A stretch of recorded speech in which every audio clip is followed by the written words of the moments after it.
Alright guys, welcome back. This is my second video and I've done a little bit of disassembly. I hadn't really had a chance to work on it. It's been raining pretty much every day after work.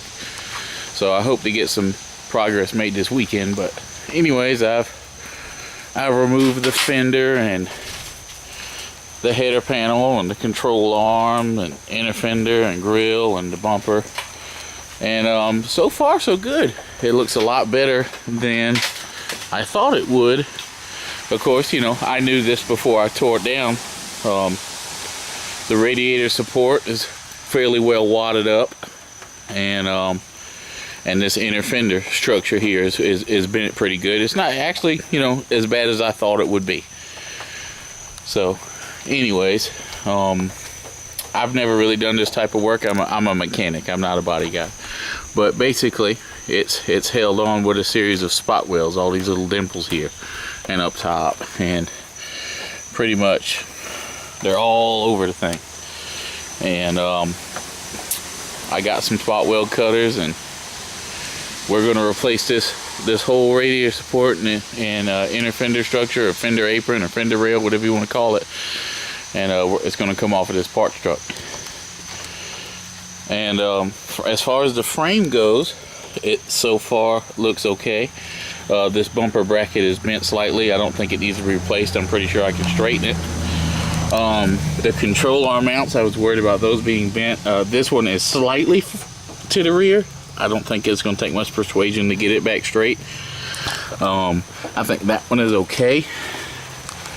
This one for the lower, it looks okay. I haven't put a tape measure on it yet.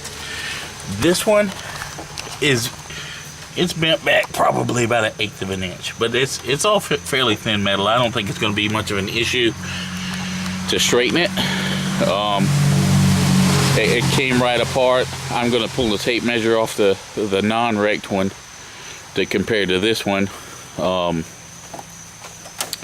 And make sure I get it back to where it's supposed to be. As you can see, it also ripped the inner tie rod out of the rack and pinion. I got kind of lucky on this parts one. After inspecting a little further, somebody has replaced the upper and lower control arms on both sides with control arms that actually have greasable ball joints. So they're aftermarket upper and lower control arms. It also has a remanufactured steering gear in it, pretty much a whole new front end, which is going to be good because I won't have to buy a single thing for this. I may buy new shocks, probably will, for it all the way around, just because they're cheap. But as you can see, you know, this truck had the original ball joints in it, and they were wore out. I mean, it needed this to begin with. You can see how it doesn't have a grease fitting. These are all factory. And this truck, when we got rid of it years ago, it had over 200,000 on it. I'm not even sure what it has on it now, but it's a lot of miles. Anyways, very little progress is made, but any progress is better than none. And like I said, I hope to get some more work done this weekend. If this weather cooperates, it's fairly nasty out. But goals for this weekend are: remove the radiator and condenser. I may tow it to my work. Like I said, I'm a mechanic, and evacuate the AC if it still has a charge on it. So I'm not releasing that to the atmosphere. And I'm going to go ahead and I'm going to have to pull the door off to get some of these spot welds, but it's got to come off anyway. As you can see, it's destroyed. But I'm going to try to get this inner fender apron, whatever you want to call it, and this radiator support removed off of this Ranger. It's starting to rain on me. Removed off of this Ranger this weekend and get everything kind of dressed up and ready to go back together. And I might do some pressure washing on it to try to get rid of all of these rat's nests and stuff under the hood. I also I work at a Chevrolet dealership, but it's right next door to a Ford dealership. They're owned by the same people. I walked next door to the Ford dealership and purchased a brand new Motorcraft battery because this one is long gone. I also see somebody I hate these. These are no good. somebody's hacked the ends off of the battery cables and put these bolt-on style units on here. I will be replacing these with factory style, or I might replace the ends with the correct crimp-on soldered ends. This is incorrect. This is at best a temporary solution to get you home. You never want to have bolt-on battery cables. This is a pet peeve of mine. Believe it or not, I stuck a battery in this thing previously, and despite sitting in the woods with the door wide open, full of rats' nests, multiple vacuum lines eaten off, spark plug wires eaten almost in two, this thing fired up and run just fine. It ran like it was just shut off yesterday. I couldn't believe it. So that's a load off my mind.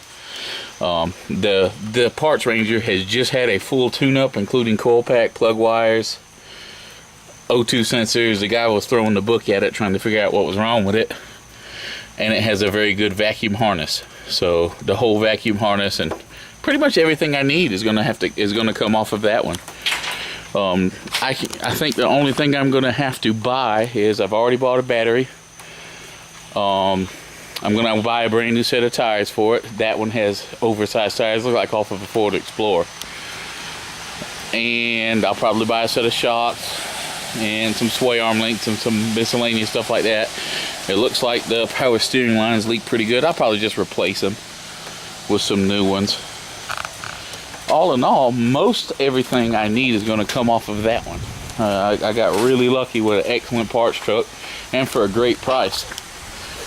This is the style wheel this truck's supposed to have. So this is the only one that I have that is good. That's what I want to stay with, instead of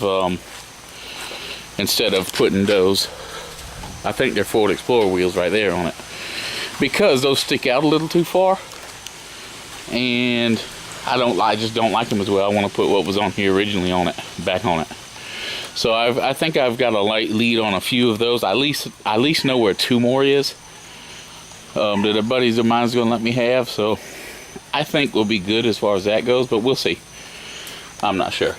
But that is what I'm gonna originally put back on it. The guy that I bought the truck from kept those. He had bought this truck for parts. Luckily, that's the only thing he took off it in the past 3 years he's owned it. So I got pretty lucky there. The only thing that really is out of my league here is this rocker panel, and you know, for a body guy that does this is nothing. But for me, I turn wrenches for a living. I don't do body work. That intimidates the heck out of me. What will probably happen is it will probably get sectioned in somewhere around in here. I don't think it's worth the time to replace it all the way back to this back cab corner. That's just too much body work, and it's unneeded. I can replace it. I think the bin pretty much stops right in here. I'll replace it about midway down the door jamb, and I'm gonna have to have some help with that. Like I said, I'm not a body man. I will get it cut out and maybe get the one cut off the parts truck and get it trimmed up, and that's probably about as far as I'm gonna go with it. My little girl, she's met me out here. Say hello. You're not supposed to be out here in the rain. Go back inside. Anyways, like I said, I hadn't had a whole lot of time to work on it since getting it home. I haven't even gotten off the trailer. The plan is to get some suspension on this side and roll it off the trailer, and find a permanent spot for that one so I can strip it. and anyways, stay tuned for progress, and thanks for watching.